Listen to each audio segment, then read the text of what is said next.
welcome back to my channel.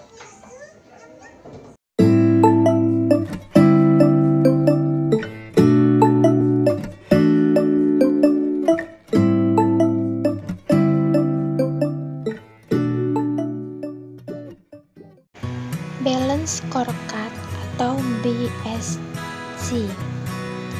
Balance Scorecard terdiri dari dua kata, balance dan scorecard.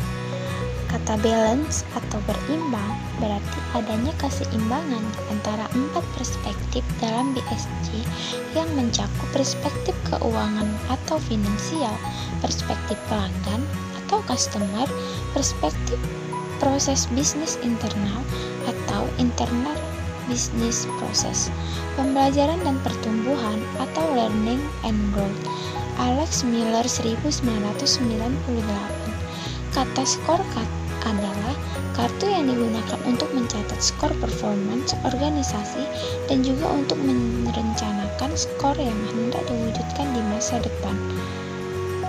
Beberapa pendapat tentang BSC. BSC adalah sebagai alat manajemen suatu sistem pengukuran dan juga sistem manajemen kinerja yang mampu membantu berbagai organisasi untuk merencanakan, memfokus, dan mengelola strateginya. Menurut Jenny Marman, BSC adalah suatu sistem manajemen strategik yang berbasis pengukuran atau measurement, menetapkan aktivitas-aktivitas dalam suatu strategi dan memonitor kinerja strategi tersebut dalam mencapai tujuannya. Menurut Robert Kaplan and David Norton. Konsep Balanced Scorecard atau BSC. 1. Manajemen tradisional memandang keberhasilan organisasi hanya dari ukuran keuangan seperti likuiditas, rentabilitas, return of investment atau ROI atau profit. 2. BSC memandang ukuran keberhasilan bukan hanya dari perspektif keuangan, tetapi harus ukuran seimbang atau balance antara keuangan dan non-keuangan. Menjadi 4 perspektif: keuangan, pelanggan, proses bisnis internal, pembelajaran, dan pertumbuhan. Ketiga, BSC ibarat instrumen dashboard dalam mobil, kokpit dalam pesawat, atau rapot sekolah, selalu memberikan sinyal posisi, keberadaan, kecepatan, mencapai tujuan, atau kondisi warna merah, kuning, atau hijau. BSC,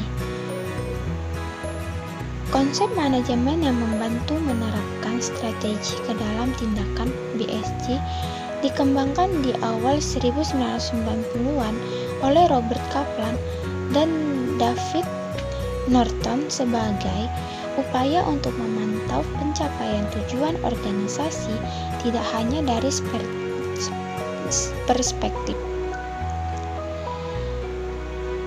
A. finansial melainkan dari perspektif pelanggan, penyempurnaan proses internal, serta pembelajaran dan inovasi atau pertumbuhan.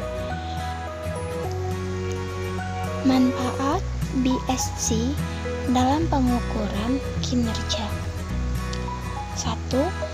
Mengelola operasi organisasi secara efektif, efisien dengan cara memotivasi karyawan.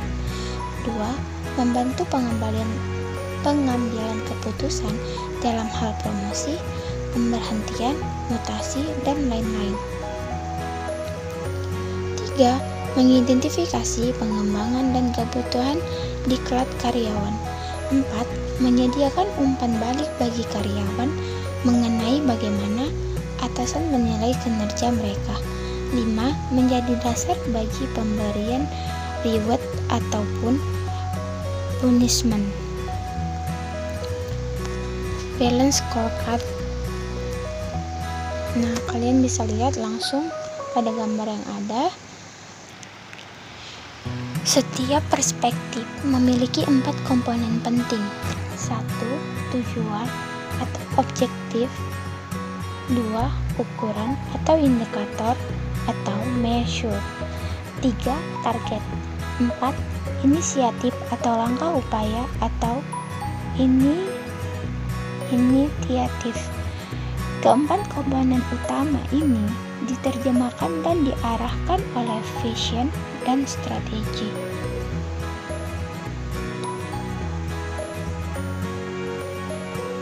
Tahap-tahap implement BSC. Tahap implementasi BSC: 1. Visi dan misi. 2. Tujuan. 3. Peta strategi. 4. Bobot. 5. Sasaran strategi. 6. Indikator kinerja utama. 7. Program kerja atau strategi inisiatif. 8. Target. 9. Realisasi. 10. Skor. 11. Rekomendasi kebijakan organisasi atau RKO. Oke, thanks for watching. Nah, aku mau ngasih tahu informasi tambahan. Jadi, aku itu kuliah di Politeknik Wilmar Bisnis Indonesia.